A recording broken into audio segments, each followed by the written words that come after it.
my talk today is How Secure Is This Thing Anyway? A guide into bug bounties and mobile security. Okay, so a little about me. I'm originally from the Bay Area, so I'm from Berkeley, California, which is not too far from San Francisco, California.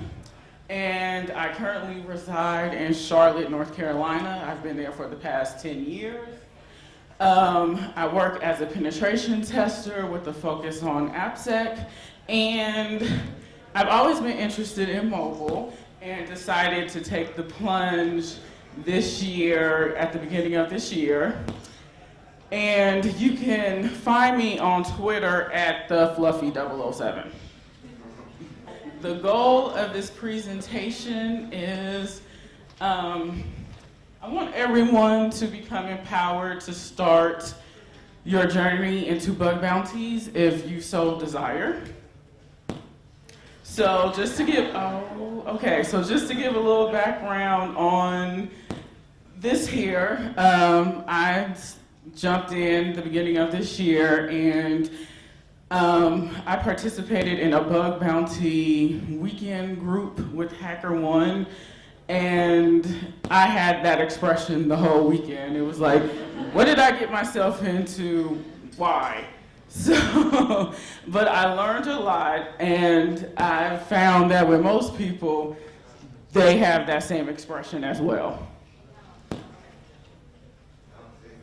Okay, a disclaimer. So the images used in this presentation are not from actual bug bounties programs, and the reason I'm doing that disclaimer is for most of them have non-disclosure agreements, and I'm not trying to get in trouble. So that quick disclaimer. So what is a bug bounty? So a bug bounty is where you can find vulnerabilities for a specific company. For instance, here we have Credit Karma. This is from Bug Crowd. So essentially what they do is they provide a short synopsis of the company. Also tell you on the right how many vulnerabilities have been rewarded. Validation is after you submit a report, the validating is to make sure that it's actually a true bug. And in this case, it takes within 4 days. And 75% of submissions are accepted or rejected within the 4-day period. And it gives you an average payout. So in this instance, the average payout was $250. And at the, yay. Okay, so here, it lists the ranges per vulnerability. So 200 to 5,000. The 5,000 will be for a more critical bug like SQL injection and similar bugs. So the types of bug bounties, you have reward and swag. So for reward, it's compensation based, based on the vulnerability and platform, and higher the severity, higher the payout. So what do I mean by that? So if you look on the right-hand side of the slide, oh crap, sorry. I was getting too ambitious. Here, on the right side, you will notice that for APIs, iOS, and Android, a P1, which signifies a critical, you could get paid $5,000, whereas if you find it on the website, it is $3,000. So again, P1s are critical, P2s are high, P3s are medium, and P4s are low. So higher the severity, higher the payout. You will notice a P4 is $250, whereas a P1 is $5,000. Swag. So, with other companies, in lieu of giving you money, they like to give you prizes. Instance, clothes, hats, shirts, hoodies, gadgets, backpacks, and stickers. This picture here is sample swag. I'm sure anyone who has gone to a conference, you've picked up swag before from the different vendors. Okay, Bug Bounty stats. Here, the source of this is from HackerOne. So this is a guidance for companies that are thinking about going into the bug bounty space. So level 1 is a company that is just entering the bug bounty arena, whereas a level 5 is a company that is more mature and has gone through the bug bounty program, worked out kinks in their program, and they're more mature. You will notice that as for the criticals, the more mature the bug bounty program, the more the payout is. Okay, so to talk a little bit about mobile devices, because that is part of the talk. So, I'm sure the majority of you have a mobile device. So, you know, they're great. You can do a lot of stuff. Look at bank information, shop if you want to, browse the internet. I've noticed a couple of you have done that. I've been watching you. And browse social media. So while this is great for your device, these are the different attack vectors from now secure. So it's broken up into the actual device, the network, and cloud data center. So as you can see, while your device, you can do many lovely things, it's not secure. So there's many things you can do. For instance, you can do SMS phishing, text phishing, for apps, you know, sensitive data storage, intent hijacking, GPS spoofing. You know, this is the attack surface for mobile devices. So as you can see, there's a lot of ways to hack into your phones. Okay, so my talk will be on Android. I have an Android, no offense to any Apple people. But I have an Android and that's what I'm used to. So to give a little bit of background with Android devices, they are severely fragmented. What does that mean? Well, Android is open source, and the fragmentation comes in where mobile providers can add custom code on top of the Android operating system for specific devices. So for instance, if I have a phone and for the sample Android window size, I don't like it. I'm like, it doesn't work for my phone, it's too big, it's too small. I can go and modify that for my specific device. So while that sounds really, really good, the problem with that is it leads to interoperability issues. Meaning that you, depending on the device, you can have two devices that don't have the same code.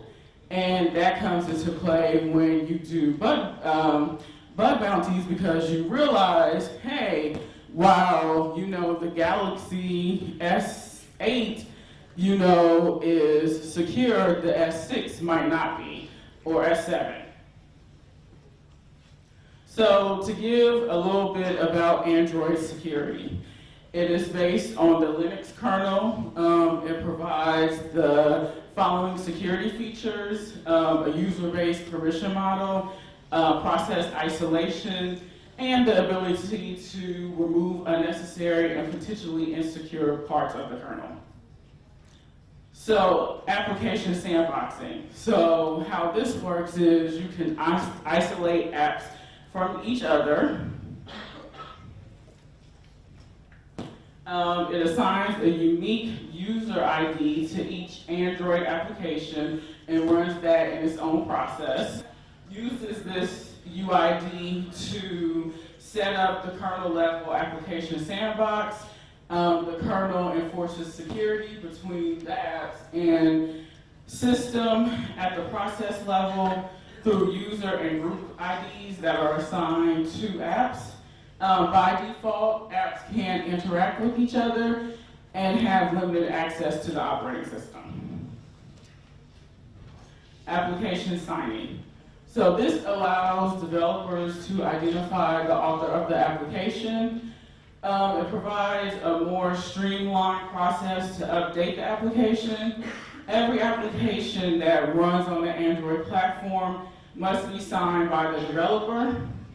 Applications that attempt to install on a device without being signed will be rejected by Google Play. That's the official repository for Google Apps, or the package installer.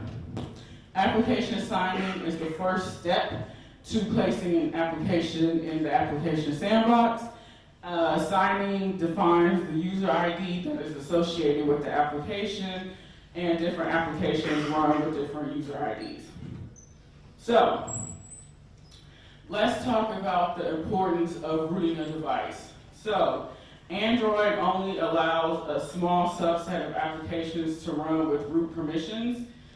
Android does not stop users or applications on modifying the operating system, kernel, or any other application. So if you have root, you have full access to the application and all application data on that device. Users that allow applications to run as root increase their threat exposure to malicious applications and application flaws. So now, I'm going to talk about components of an Android application: activity, services, content providers, and broadcast receivers. So an activity represents a single screen with a user interface. This is similar to a window in a desktop application, and an application can contain one or more activities.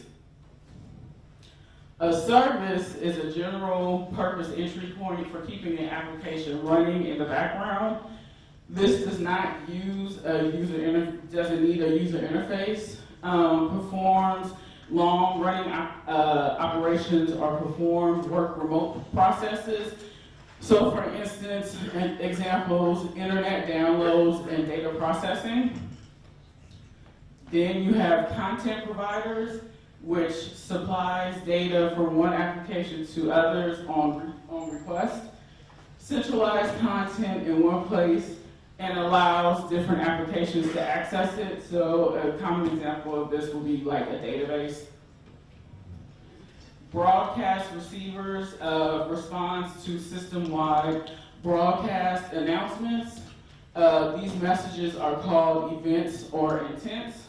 So an example of this will be when you've turned off the screen on your device, or if you have a low battery. So I want to talk about APKTool for a second.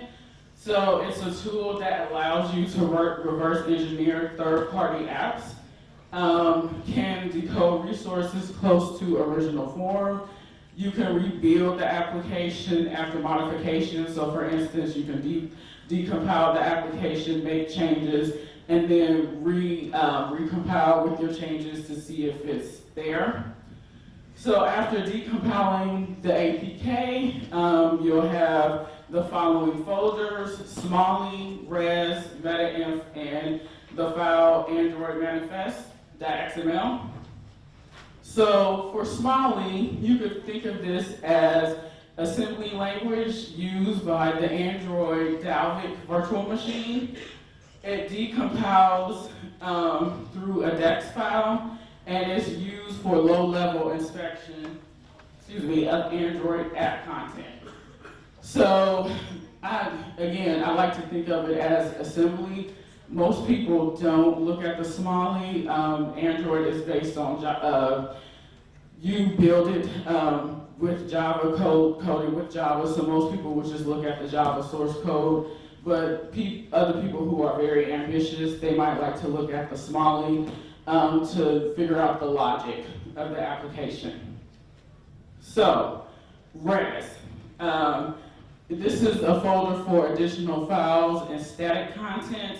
such as images, layout definitions, user interface strings, and animation strings. And the meta-inf folder contains the following files: the cert.rsa, cert.sf, and manifest.mf. So the first is assigned contents of the cert.sf file along with the certificate chain of the public key used to sign the contents. The cert.sf contains a list of all files along with a SHA-1 hash. And then the manifest contains information for the application, such as package version, build number, and creator of the package. With the AndroidManifest, this is located at the root of the project. Every Android application has an AndroidManifest file. And so this file declares components such as the package of application. It describes the components of the application, activities, services, broadcast receivers, and content providers. Declares permissions the applications must have in order to interact with protected APIs and other applications. And it declares the minimum level of the Android API that the application requires. So we have a sample Android manifest file when it comes up. So here, the manifest describes the package here, the minimum level of Android that needs to run on the app, the minimum level of Android for this application to run. In this case, it's number 2, so it's like the very first operating system of Android.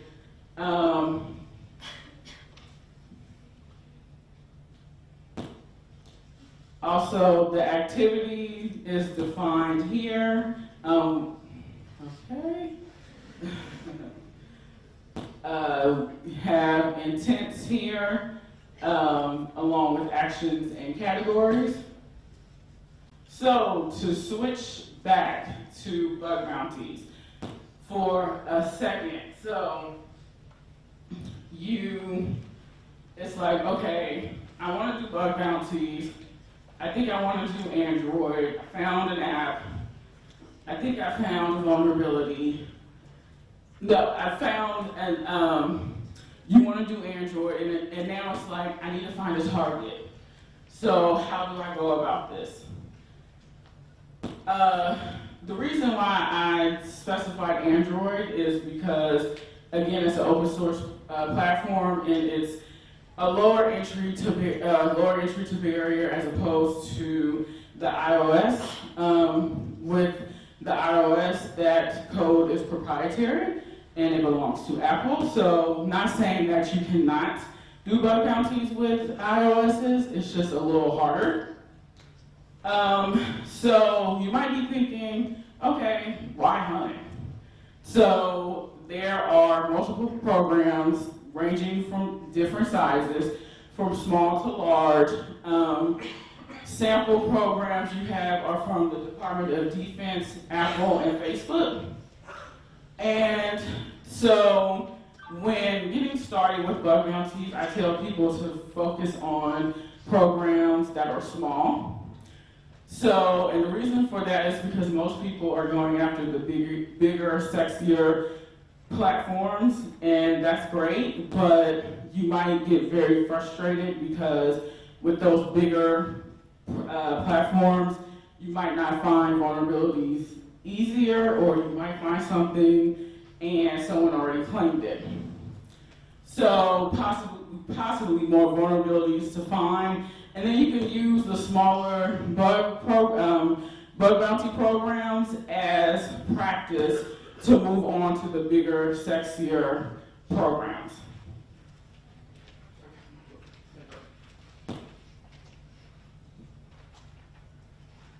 Okay, I jumped a slide.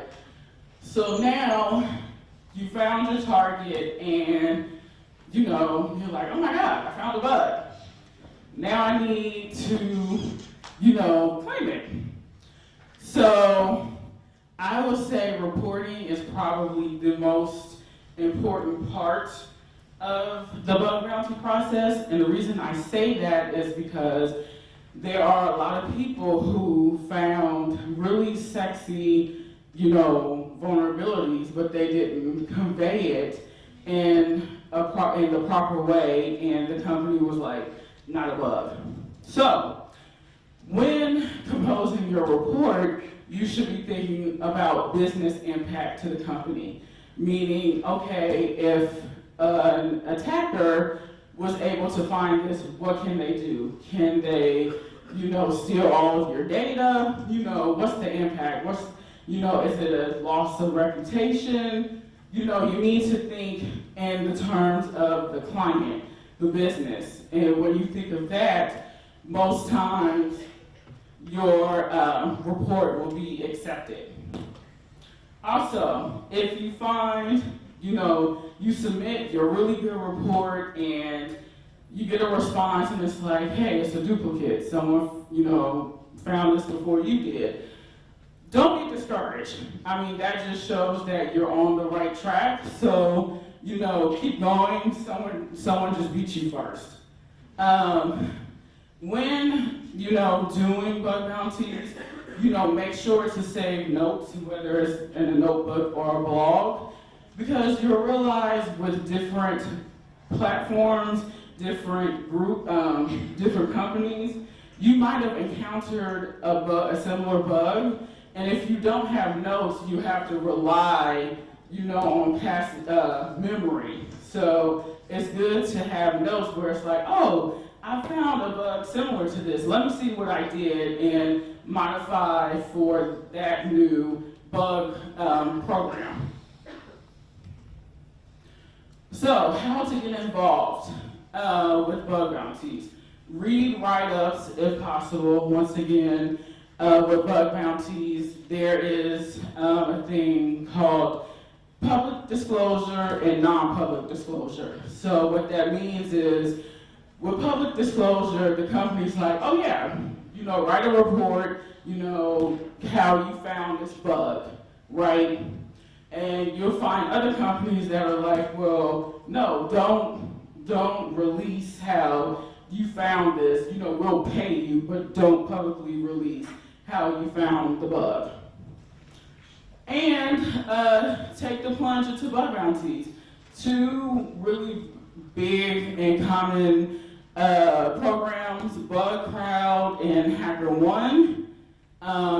Also, there's tutorials. HackerOne has a CTF, and after you accumulate a certain number of points, I think the first is 26, then you start getting invited to actual bug bounty programs. So I think that's really cool. And then you have Bug Crowd University that teaches you different security vulnerabilities.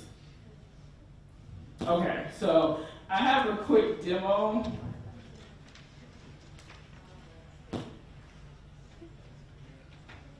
I have a quick demo of reverse engineering an Android application using the OWASP mobile security testing guide, the Uncrackable app.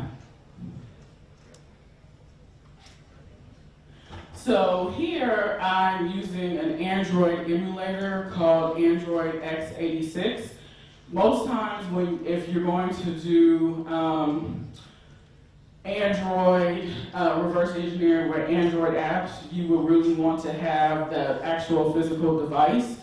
But for this demo, I'm using an emulator inside of a virtual machine. So here, so just to give a quick disclaimer, I did this demo like 30 times, trying to get it perfect. So I'm uninstalling the app because I realized I didn't do that when I first started. So I'm starting from A to Z. So that's why I'm uninstalling it here. So after this, I am going to go to the terminal and type ifconfig. So essentially, I need to get the IP address because I have another virtual machine that I need. I need my emulator in my virtual machine to talk. So I'm getting the IP address so I can use that inside my other virtual machine. So the 192.168.56.102. So this is my other virtual machine here, and I'm using ADB Android Debug Bridge. So, and I'm connecting to the Android emulator, so it connected successfully. Also, I'm using Frida, which is a dynamic analysis tool where you can change the logic in Android applications in real time. So we will be using that shortly. This will come on. So right now, I'm pushing the server to my emulator and starting as root, and then I'm already connected, but I just did that for a sanity check. And then going into the shell of my Android emulator, and I'm going to change the permissions for the Frida server, and then I'm going to start it.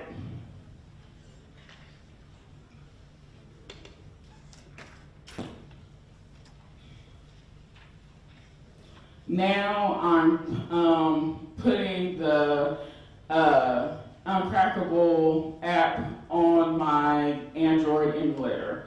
So next, I will go and install it. So I set it to the download folder inside the emulator.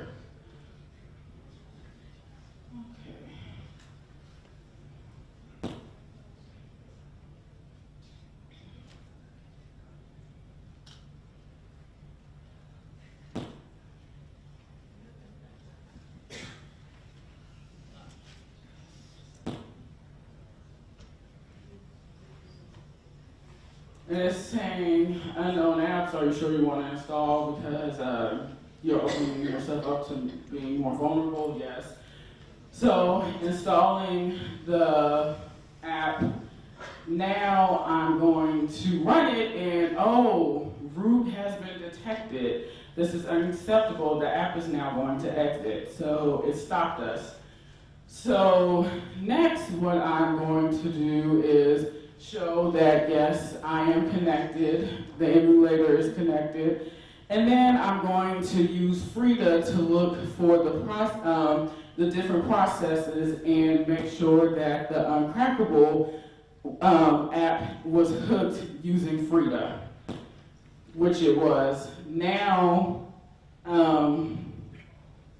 I am opening JDX GUI, which is a decompiler for Android apps, and for this you can, you can view source code. So that's what you're doing now.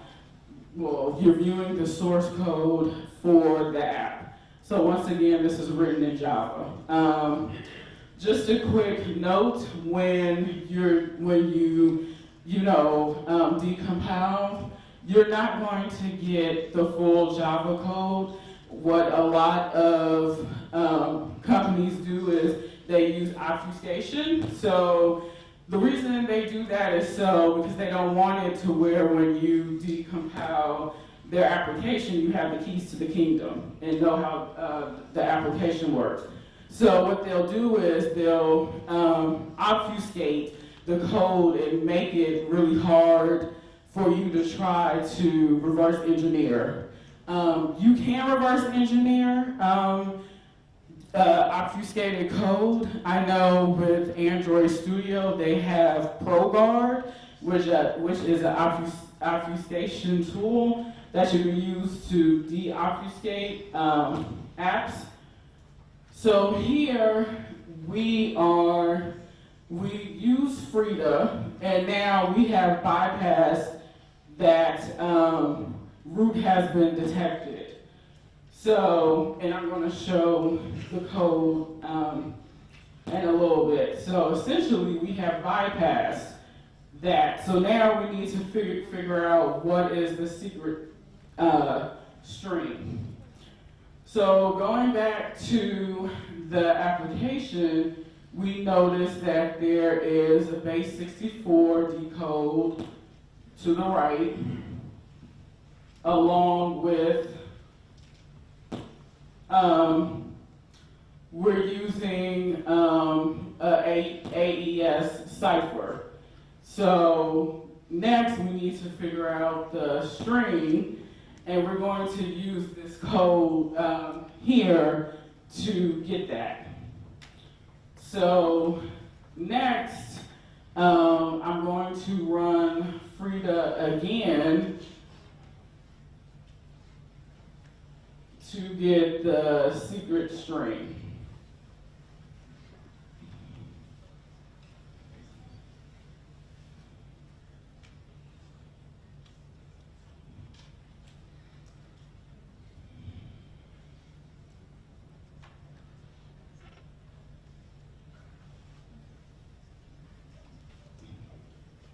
Now, for this to work, I need to go back to the app and type in anything. So at this point, I'm going to type in test. And it's going to say, nope, not yet, try again. Going back to the terminal, we have the passcode, which is I want to believe.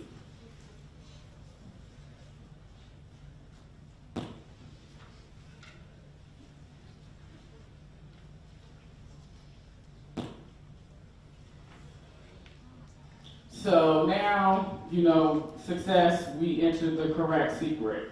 So now, I'm going to show the actual code to make this possible. So with Frida, I'm using JavaScript, but with Frida, you can use Python and other languages. I just use JavaScript for this example. And so essentially, what I did, and I know that's very, y'all probably can't read that. So sorry about that. So essentially, what I did was simply override those methods and have them returning false. So essentially, for the root privileges, that logic was returning true. That's why that dialog box came up and was like root detected. So I set those to false to bypass that, and then I also overrode the AES code. So created an array, and then essentially once typing in any text, basically changing it into the character equivalent and having the string be presented to us inside the terminal.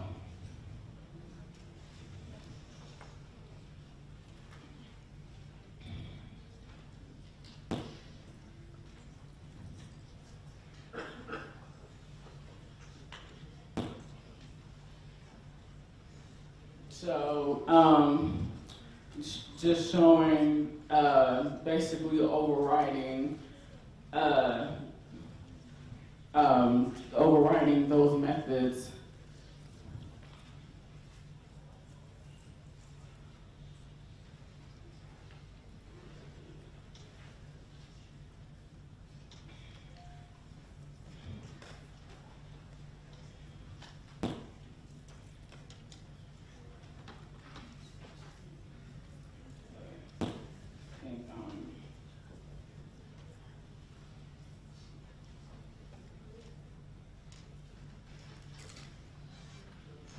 Okay, so the last little bit is just basically showing how to use the APKTool. The D is for decompile.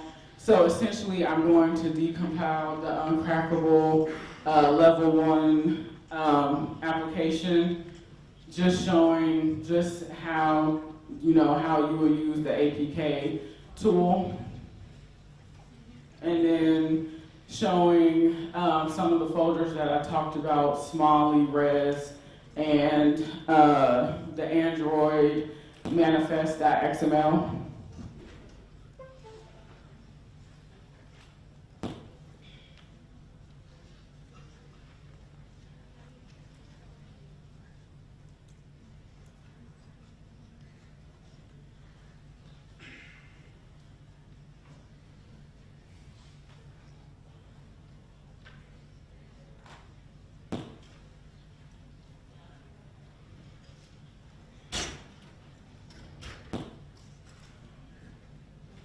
And again, you really can't see that, but it's just the XML describing the intents and everything for the application.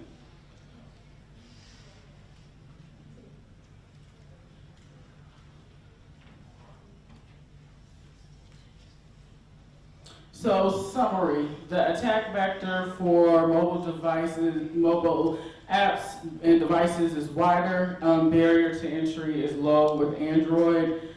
You can decompile Android apps and look under the hood. Bug bounties are not a one-size-fits-all. Frida, is a good tool to use for dynamic analysis, as you can change logic on the fly.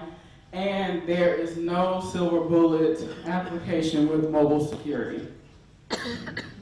So, I created an intro to Android security VM. So it has 2 additional apps, the Insecure Bank and the Hacking Playground. I will add the Diva Insecure app in the next release. So to use it, push the apps to the emulator using Android Debug Bridge. Also, I'm working with TryHackMe, which is an online hacking company, to add the VMs to the site. But if you want to download the VM, you can go to SourceForge, and the URL is right here. And just resources and suggested reading, and that's it.